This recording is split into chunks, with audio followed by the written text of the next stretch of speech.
Okay, तो आज हम देखने जा रहे हैं कन्फर्मेशनल आइसोमेरिज्म। तो ये एक स्टेरियोकेमिस्ट्री का पार्ट है जिसमें हम आइसोमर और उसके टाइप्स देख रहे थे। उसी में से स्टेरियो आइसोमेरिज्म और उसी में का एक टाइप जो है कन्फर्मेशनल आइसोमेरिज्म। तो कन्फर्मेशनल आइसोमेरिज्म या कन्फर्मेशनल आइसोमर्स मतलब क्या, या define the conformational isomers. So here, the stereoisomers which can be interconverted by rotation of carbon-carbon single bond. Okay, when there is a carbon-carbon single bond rotation, and you will get new isomers. Okay, तो यहाँ पे carbon carbon single bond जब rotate होता है तो वो three dimensionally उसका structure भी चेंज होता है. तो अगर ऐसे स्ट्रक्चर चेंज आपको मिलता है तो उसे हम क्या कहेंगे, कन्फर्मेशनल आइसोमर्स. तो यहाँ पे एग्जांपल के तौर पे यहाँ पे हम Eclipse and staggered form of ethane ले सकते हैं. ओके, तो ये आप देख सकते हैं डायग्राम में कि साइड व्यू से और फ्रंट व्यू से. तो यहाँ पे अगर देखेंगे आप तो फर्स्ट इसमें फ्रंट व्यू से carbon carbon single bond rotate हो रहा है, और सेकंड इसमें कि साइड से अगर देखते तो कार्बन कार्बन सिंगल बॉन्ड यहाँ पे रोटेट होता है. Okay, and this gives the conformational isomerism. Okay, तो यहाँ पे इथेन का हम कुछ डिस्कस करेंगे, energy profile diagram conformational analysis. तो इथेन जो है, इथेन मॉलिक्यूल वो जो होता है CH3 बॉन्ड, ये कार्बन कार्बन सिंगल बॉन्ड से बना होता है, दो कार्बन और 6 हाइड्रोजन. ओके, सो मॉलिक्यूलर फॉर्मूला C2H6 होता है इसी में. ओके, और यहाँ पे अगर हम स्ट्रक्चर निकालने देखेंगे तो यहाँ पे एक कार्बन को हमने रेड बना दिया है और एक कार्बन को ब्लू कर दिया. तो जब हम इसका 100 हर्स देखेंगे, 100 हर्स, तो ये जो बीच वाला आपको ब्लैक कार्बन दिख रहा है वो हम एक स्लेंटिंग लाइन से लेंगे. Okay, this is a black. ठीक है, हम ब्लैक से बनाते थे जी. तो यहाँ पे ये जो हुआ, this is a black. Okay, and जो फ्रंट कार्बन लेंगे हम वो रेड कार्बन लेंगे. तो रेड कार्बन फ्रंट कार्बन जब हम सामने से देखते हैं तो वो वाई शेप या उल्टे वाई में हमको दिखता है. तो हम यहाँ पे उसका शेप निकालेंगे वाई शेप, और ये वाई शेप पे जो रेड बॉन्ड है वो है CH CH CH. ठीक है, और उसके पीछे वाला कार्बन जो है वो ब्लू कार्बन है, और उसके ब्लू बॉन्ड्स हम यहाँ पे देख रहे हैं. तो ब्लू बॉन्ड्स हम डिनोट करेंगे यहाँ से. ओके, तो ये एक CH हो गया, यहाँ से दूसरा CH, ये तीसरा CH बॉन्ड हो गया. ये स्ट्रक्चर को क्या कहेंगे हम, 100 हॉर्स प्रोजेक्शन फॉर्मूली. ओके, तो साइड से देखते हैं, और इसका हमको कन्वर्ट करना है न्यूमन प्रोजेक्शन, क्योंकि हमको रोटेशन जब देखना है, कन्फर्मेशनल एनालिसिस जब देखना है, तो हमको क्लियरली न्यूमन में हमको पता चलता है. तो न्यूमन के लिए आपको मॉलिक्यूल यहाँ खड़े होके देखना पड़ेगा. ओके, तो ये सपोज आप खड़े हैं यहाँ पे. ओके, और ये थ्रू कार्बन कार्बन बॉन्ड दिख रहे हैं, तो आपको दिखाई देगा फ्रंट कार्बन. तो आपके सामने कौन सा वाला कार्बन है, तो रेड कार्बन जो दिख रहा है वो फ्रंट कार्बन दिख रहा है. तो फ्रंट कार्बन न्यूमन में हम कैसे बताते हैं, तो it is a dot. Okay, तो डॉट से बता दिए, और उस पे जो तीन हाइड्रोजन है उसका शेप कैसा दिख रहा है आपको, तो ये वाई शेप है, ये उल्टा वाई. सो इट इज उल्टा Y, that is inverted Y. तो यहाँ पे हम उल्टा वाई शेप निकालेंगे, और ये हाइड्रोजन हाइड्रोजन हाइड्रोजन. ठीक है, अब ये जो ब्लैक बॉन्ड था कार्बन कार्बन के बीच में उसी एक्सेस के थ्रू आप देख रहे हैं, तो वो आपको दिखाई नहीं देगा न्यूमन में, क्योंकि ये स्ट्रेट लाइन में आपको दिखाई देगा, तो वो न्यूमन में हम देख नहीं पाते हैं. अब बैक कार्बन के बारे में हम बात करेंगे. तो बैक कार्बन जो है it is a blue carbon, और उसको डिनोट करते हैं एक सर्कल से. ठीक है, तो सर्कल से, और उसका शेप कैसा है, उसका शेप भी इन्वर्टेड वाई. तो ये हाइड्रोजन उसके पीछे वाला हाइड्रोजन, ये इसके पीछे चला गया, ये इसके पीछे चला गया. ठीक है, तो ये हो गया न्यूमन प्रोजेक्शन. ओके, और यहाँ पे आप देख रहे हैं कि हाइड्रोजन रेड वाला हम इसको मार्क करेंगे. लेट अस कंसीडर A, और ये ए। ओके, तो ये दोनों के बारे में हमको बात करना है, ठीक है। तो ये दोनों में अगर आप एंगल देखेंगे, एंगल, तो ये दोनों का एंगल मिलता है 0 डिग्री। ओके, और उसी को हम कहते हैं डाहेड्रल एंगल। ओके, तो डाहेड्रल एंगल कितना होगा, इसमें 0 है, यानी एक के पीछे एक रहेगा। तो हम ये अब इथेन में कंफर्मेशनल एनालिसिस हम देख लेंगे जी। ठीक है, तो स्टार्ट करते हैं कि डायहेड्रल एंगल 0 से। तो फ्रंट कार्बन हमारा कैसा था, रेड वाला फ्रंट कार्बन। तो रेड वाला फ्रंट कार्बन तो उसका शेप जो लिया है हमने, it is a inverted Y. तो एच, ये एच हो गया और ये एच हो गया। ओके, और हमारा जो देखना है, this is called a. Mark आप कुछ भी कर सकते हैं। बैक कार्बन हमको लेना है ब्लू कलर से। सो बैक कार्बन ब्लू, और वो भी इसी के पीछे एच ए, इसी के पीछे एच ए, और यहाँ पे भी एच ए। तो आप देख सकते हैं, तो इसमें डाहेड्रल एंगल जो रहेगा, डाहेड्रल एंगल, तो वो हो गया 0 डिग्री। यानी जो आप एच ए रेड वाला और एच ए ब्लू वाले के बीच में देखेंगे, तो वो एक लाइन में आपको दिखाई देंगे। तो उसमें डाहेड्रल एंगल जो होता है वो 0 डिग्री का यहाँ पे रहेगा, ठीक है।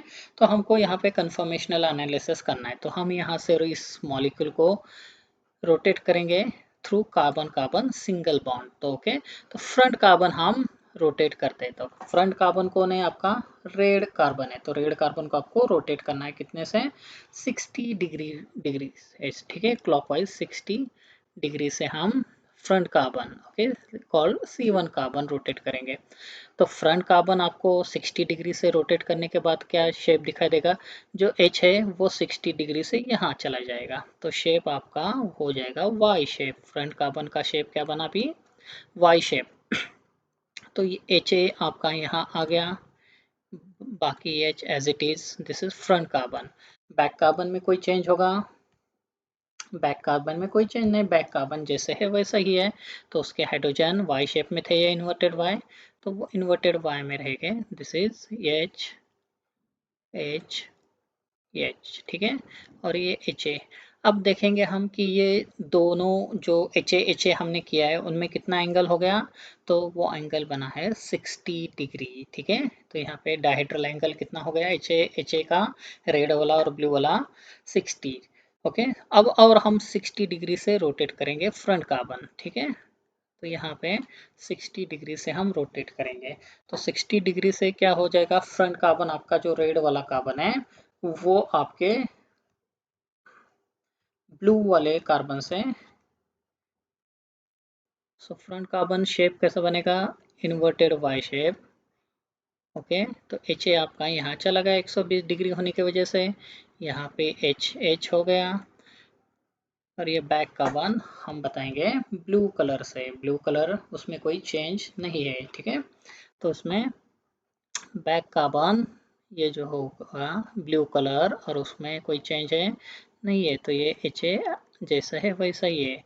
यहाँ पे एच ए है ब्लू वाला, बैक कार्बन का एच ए। ओके, तो यहाँ पे डायहेड्रल एंगल देखेंगे एच ए में, तो ये 120 डिग्री है। So this is a 120 degree, ठीक है।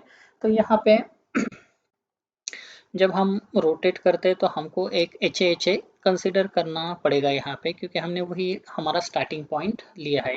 फिर से हम 60 डिग्री का क्लॉकवाइज रोटेशन देते हैं, तो फ्रंट कार्बन जो एच ए आपका वो कहा जाएगा, तो एच ए ऑफ ब्लू से एकदम दूर हो जाएगा, ठीक है। तो शेप फिर से हमको वाई शेप मिलेगा, एच ए आपका नीचे आ गया, ठीक है, एच ए यहाँ पे आ गया, सॉरी एच ए नीचे चला गया। अब बैक कार्बन हमको ब्लू से बताना है, तो ब्लू कलर में उसमें कोई चेंज नहीं हो रहा ब्लू कलर। तो ये जो सर्कल है ब्लू करते हैं हम। सो पीछे वाला कार्बन जैसे है एच ए, ओके, यहाँ पे तो ये हमने एच ए हमारे सिंप्लिसिटी के लिए लिया है। तो डायहेड्रल एंगल देखेंगे आप एच ए ब्लू और रेड वाले का, तो ये होगा एग्जैक्टली अपोजिट, यानी इसको 180 डिग्री का रोटेशन मिला है। ओके, फिर से हम और 60 डिग्री का रोटेशन देते हैं, और 60 डिग्री का रोटेशन यहाँ पे देते हैं हम। ठीक, तो फ्रंट कार्बन और रोटेट होके आगे बढ़ जाएगा 60 डिग्री से, यानी आपका जो फ्रंट कार्बन है 60 डिग्री से जो लेफ्ट वाला एच है आपका, तो वहाँ पे जाएगा। तो शेप फिर से आपको मिलेगा उल्टा Y shape, inverted Y shape. तो एच ए यहाँ पे आ गया आपका, ये एच एच बैक कार्बन आपको जैसे है वैसे ही लिखना है, उसी में कुछ चेंज नहीं होगा, क्योंकि हम फ्रंट कार्बन सिर्फ रोटेट करें, बैक कार्बन। और ये जो एच ए है जो ब्लू वाले का, वो एज इट इज यहाँ पे एच होगा, यहाँ पे एच होगा। ठीक है, तो यहाँ पे हमारा 60 डिग्री और रोटेशन ऐड करने के बाद ये बनता है 240 डिग्री। ओके, तो dihedral H A and H B में कितना हो गया, तो ये 240 डिग्री। फिर से हमको 60 डिग्री से रोटेट करेंगे। 60 डिग्री से हम रोटेट क्यों कर रहे हैं, ताकि हमको क्लियरली इथेन के कन्फर्मेशन क्या है वो पता होना चाहिए। ओके, ठीक है, 60 डिग्री से फिर मैं रोटेट करता हूँ, तो फ्रंट कार्बन जो रेड था फिर से वाई बन जाएगा। ठीक है, एच ए अभी लेफ्ट पे ऊपर जाएगा, एच एच यहाँ पे आ गया। बैक कार्बन में कुछ चेंज किए नहीं किए, तो बैक कार्बन जैसे है वैसे ही फिर से लिखेंगे। ठीक है, तो back carbon denoted by circle. ठीक है, ओके, ये एच ए जो बैक कार्बन का एज इट इज़ है, ये एच जैसे है वैसे, ये भी एच जैसे है वैसे रहेगा। ठीक है, अब लास्ट हमको और एक 60 का रोटेशन देना पड़ेगा फ्रंट कार्बन को। ठीक है, तो यहाँ पे 240 प्लस 60 डिग्री, तो आपका टोटल रोटेशन हो गया 300 डिग्री का रोटेशन हो गया। अब फिर से 60 डिग्री का हम रोटेशन देंगे, तो फ्रंट कार्बन आपको मिलेगा स्टार्टिंग जैसा जैसा है वाई या उल्टा वाई, तो उल्टा वाई मिल गया। ठीक है, यहाँ पे दिख रहा है आप लोग को। ठीक है, ये H H back carbon, back carbon जो है वो आपका ब्लू है जैसे है वैसे, तो बैक कार्बन यहाँ पे आपको जैसे है वैसे लिखना है।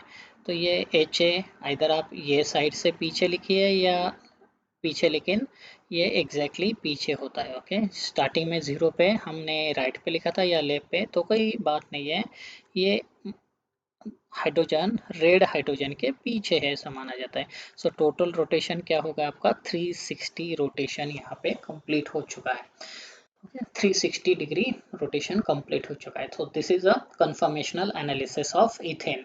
तो शुरू हमने क्या किया था, एच ए रेड और ब्लू बना के स्टार्ट किए, 60 डिग्री का रोटेशन दिए, तो एच ए आपस में 60 डिग्री हो गया, दूर चला गया, और 60 डिग्री का रोटेशन दिया H A 120 degree, that is dihedral angle 120 degree हो गया। फिर से और 60 डिग्री देते तो 180, और देते तो ऐसा 240 300 एंड 360 रोटेशन हो गया। ओके, अब यहाँ पे आप देखेंगे कुछ कन्फर्मर में कि एच ए है, अब ए और बी नहीं कहा तो भी चलेगा, एच है, तो वो एकदम आमने सामने जिनमें डायहेड्रल एंगल जीरो जैसे है। पहले जैसे 0 डिग्री में यहाँ पे एच ए का डायहेड्रल एंगल तो हमने जीरो लिया था, लेकिन आप 120 में देखेंगे तो एच और ये एच या एच ए या एच तो इनमें भी डायहेड्रल एंगल एकदम 0 डिग्री होता है, यानी ये आपस में एक के पीछे एक दिखने लगते हैं। वैसे 240 में भी देखेंगे आप तो एच के पीछे एच आता है, एच ए जो हमने हमारे सिंप्लिसिटी के लिए लिया था। ओके, तो ये होगा कन्फर्मेशनल। अब इसके वजह से क्या होता है कि आपको इथेन के दो कन्फर्मेशन मिलते हैं, एक तो एग्जैक्ट पीछे है, या डायहेड्रल एंगल यहाँ पे देखेंगे आप तो ये जो है 2 नंबर पे 60 डिग्री ओके ये जो है दिस इज 60 डिग्री वाला। ओके हर मॉलिक्यूल में आप चेक कर सकते हैं। तो इससे आपको कंफर्मेशन ऑफ इथेन दो मिले हैं। तो एक को हम कहेंगे इक्लिप्स कंफर्मेशन। इक्लिप्स कंफर्मेशन मतलब क्या कि जिसमें the confirmation in which dihedral angle between two non bonded hydrogen atom is 0 degree. Okay तो ये क्या कहेंगे हम कि 0 डिग्री वाला जो है डायहेड्रल एंगल, ऐसे कन्फर्मेंस को क्या कहेंगे इक्लिप्स कन्फर्मेशन। Eclipse conformation. तो यहाँ पे आप अगर देखेंगे आप तो हमारा 0 डिग्री हो गया, ठीक है, 0 वाला हो गया, 120 वाला जिसमें हाइड्रोजन हाइड्रोजन 0 डिग्री डायहेड्रल होता है, फिर 240 हो गया 240। तो इसमें भी क्या है कि hydrogen hydrogen dihedral angle 0 degree बनता है। और यहाँ पे 360 में भी 0। तो ये 360 120 इज रोटेशन देने के लिए यूज किया है। लेकिन आप जब देखेंगे H सिर्फ हाइड्रोजन कंसीडर करेंगे तो उनका डायहेड्रल एंगल 0 होता है। तो ऐसे कंफर्मेशन को आप क्या कहेंगे इक्लिप्स कंफर्मेशन। तो ये कंफर्मेशन में क्या होता है कि the hydrogen atoms lies in the same line and Eclipse. तो एक ही लाइन में सीधा आपको दिखता है, एक ही लाइन में, और उसे हम कहते हैं इक्लिप्स। ओके और ये जो है अरेंजमेंट वो सी एच की वजह से क्या होता है, जो सी एच बॉन्ड है वो रिपेल करना स्टार्ट देता है। एक ही लाइन में है दोनों, तो ये रिपेल करना स्टार्ट कर देता है। तो इसे करते हैं हम ओके जो स्ट्रेन आता है उसको कहते हैं टॉर्शनल स्ट्रेन। टॉर्शनल स्ट्रेन इसको हम कहते हैं जब हाइड्रोजन हाइड्रोजन एक लाइन में आता है और उनके इलेक्ट्रॉन पेयर रिपेल करना स्टार्ट करते हैं। तो ये रिपल्शन को हम कहते हैं टॉर्शनल स्ट्रेन या टॉर्शनल इंटरेक्शन। ओके और टॉर्शनल इंटरेक्शन जिसके वजह से इस इक्लिप्स मॉलिक्यूल इक्लिप्स इथेन की एनर्जी जो होती है 3 किलो कैलोरी, इतनी एनर्जी होती है। ओके तो हम ऐसा मानते हैं कि इक्लिप्स कंफर्मेशन की एनर्जी 3 किलो कैलोरी पर मॉलिक्यूल इतनी रहेगी। ठीक है तो जो अरेंजमेंट हमने कहा था कि 0 डिग्री, 120 डिग्री, 240 और 360 डिग्री, तो ये रोटेशन जहाँ पे कार्बन कार्बन इक्लिप्स है और hydrogen C H bond eclipse है, तो उसको हम इक्लिप्स कंफर्मेशन कहा है। नाउ दूसरा जो कंफर्मेशन है वो बनता है स्टैगर्ड। स्टैगर्ड यानी आपस से दूर। ओके तो जो कंफर्मेशन जिसमें डायहेड्रल एंगल, जो हाइड्रोजन हाइड्रोजन है नॉन बॉन्डेड हाइड्रोजन जिसमें डायहेड्रल एंगल 60 डिग्री मिला है आपको, तो ये इथेन के बारे में कहेंगे हम 60 डिग्री। सी एच बॉन्ड जो था यहाँ पे हमने देखा कि ये एच ए का है जैसे 60 डिग्री में, तो एंगल 60 हो गया। 180 में भी देखेंगे आप तो ये रेड और ब्लू हाइड्रोजन 60 डिग्री से दूर है। तीन 300 में भी देखेंगे तो ये 60 डिग्री से दूर है। तो ये एक नया कंफर्मेशन देता है जिसको हम कहते हैं स्टैगर्ड कंफर्मेशन। और ये माना जाता है कि स्टेबल कंफर्मेशन है क्योंकि इसमें जो टॉर्शनल इंटरेक्शन है वो नहीं है, क्योंकि हाइड्रोजन हाइड्रोजन या सी एच आपस से जितना दूर हो सके वो दूर है। तो ये जो कंफर्मेशन है वो इक्लिप्स कंफर्मेशन से 3 किलो कैलोरी पर मॉलिक्यूल कम एनर्जी पे होता है यानी स्टेबल होता है। तो यहाँ पे देख सकते हैं आप कि इक्लिप्स कन्फर्म मतलब हाइड्रोजन हाइड्रोजन आपस में इक्लिप्स हो चुके हैं। और स्टैगर्ड में देखेंगे तो ये 60 डिग्री को आपका डायहेड्रल एंगल मिलेगा। तो अरेंजमेंट जो हमने कन्फर्मेशनल एनालिसिस किया जिसमें 60 डिग्री 180 डिग्री एंड 300 डिग्री पे जो मिला है वो कंफर्मेशन को हम कहते हैं इक्लिप्स कंफर्मेशन। तो ये दो कंफर्मेशन आपको इथेन सॉरी स्टैगर्ड कंफर्मेशन कहते हैं जो 60 डिग्री बोलता है। ओके अब इससे हमको एनर्जी प्रोफाइल डायग्राम बनाना है। तो एनर्जी प्रोफाइल डायग्राम बनाने के लिए हमको एक्स और वाई एक्सिस पे ऐसे लेना है लाइंस। ठीक है तो यहाँ पे हो गया this is angle called theta या phi. Okay and this is called dihedral angle. तो डायहेड्रल एंगल 0 अच्छी, ठीक है, 0 60 degree 120 degree 180 degree 240 degree 300 degree and 360 degree पे होता है, ठीक है। और यहाँ पे लेंगे हम potential energy, energy of ethane molecule. तो यहाँ पे हमने कंसिडर करते हैं कि ये 3 किलो कैलोरी पर मोल है और यहाँ पे 0 किलो कैलोरी। ओके, तो हमको यहाँ पे पॉइंट निकालना है। तो अब 0 डिग्री पे हमारा जो पॉइंट था, एंगल कितना था हमारा 0 डिग्री पे, तो 0 डिग्री पे 0 डिग्री था, यानी मॉलिक्यूल इक्लिप्स कंफर्मेशन था, तो हमारा पॉइंट यहाँ पे आएगा, ठीक है। तो 0 डिग्री पे एनर्जी कितना होता है 3 किलो कैलोरी पर मोल, 3 किलो कैलोरी पर मोल। जब 60 डिग्री होता है तो मॉलिक्यूल स्टैगर्ड बन जाता है, तो एनर्जी क्या होता है डिक्रीज हो गया। फिर 120 बन गया तो मॉलिक्यूल फिर से इक्लिप्स हो गया, तो एनर्जी यहाँ पे बढ़ जाएगा, इक्लिप्स हो गया तो एनर्जी 3 किलो कैलोरी। फिर 180 होता है तो यहाँ पे नीचे एनर्जी डाउन हो जाएगा। फिर 240 हो जाएगा, एनर्जी आपका इंक्रीज हो जाएगा। फिर मॉलिक्यूल रोटेट होके स्टैगर्ड जाएगा तो एनर्जी कम, और आखिरी में 360 में आपको हायर एनर्जी मिल जाएगा। जब हम ये ज्वाइन करेंगे तो आपको एक एनर्जी लेवल डायग्राम मिलेगा। तो जैसे जैसे आप रोटेशन करेंगे एनर्जी डिक्रीज होता है, देन इंक्रीज हो गया 120 डिग्री तक, 120 से फिर डिक्रीज होता चला जाएगा 180 तक, क्योंकि यहाँ पे स्टैगर्ड बन गया। स्टैगर्ड से फिर आप रोटेट करना स्टार्ट करेंगे तो 240 पे आपको इक्लिप्स मिला, इक्लिप्स से रोटेट करेंगे 300 पे, फिर से आपको स्टैगर्ड मिला, स्टैगर से 360 पे आपको क्या मिलेगा, तो यहाँ पे इक्लिप्स कंफर्मेशन। तो ये आपका energy profile diagram of ethane molecule. तो यहाँ पे कौन सा हो गया, दिस इज कॉल्ड इक्लिप्स, ये क्या होगा इक्लिप्स, और यहाँ पे स्टैगर्ड का एनर्जी। तो आपका देखेंगे तो 60, 180, 300 डिग्री पे स्टैगर्ड कंफर्मेशन है, इसलिए ये एनर्जी प्रोफाइल में नीचे ज्वाइन हुआ है। और जब 0 डिग्री, 120 डिग्री, 240 या 360 डिग्री में देखेंगे तो यहाँ पे एनर्जी इंक्रीज होता है, तो इसे कहते हैं एनर्जी प्रोफाइल डायग्राम, ठीक है। तो ये हो गया इथेन मॉलिक्यूल के बारे में जिसका एनर्जी प्रोफाइल। तो यहाँ पे ग्राफिकली देख सकते हैं कि मॉलिक्यूल न्यूमन के साथ आप रोटेशन करके ये एनर्जी बैरियर कर सकते हैं, एनर्जी डायग्राम बना सकते हैं।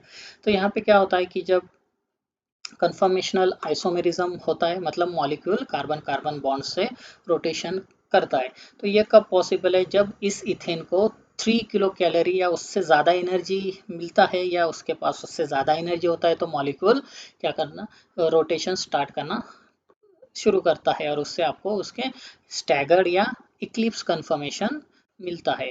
तो यहाँ पे ये हो गया conformational analysis of ethane molecule. तो आई होप आपको समझ में आ गया होगा, ठीक है। तो यहाँ रुकते हैं हम, अभी नेक्स्ट वीडियो में हम ब्यूटेन मॉलिक्यूल का एनर्जी प्रोफाइल देखेंगे, ठीक है।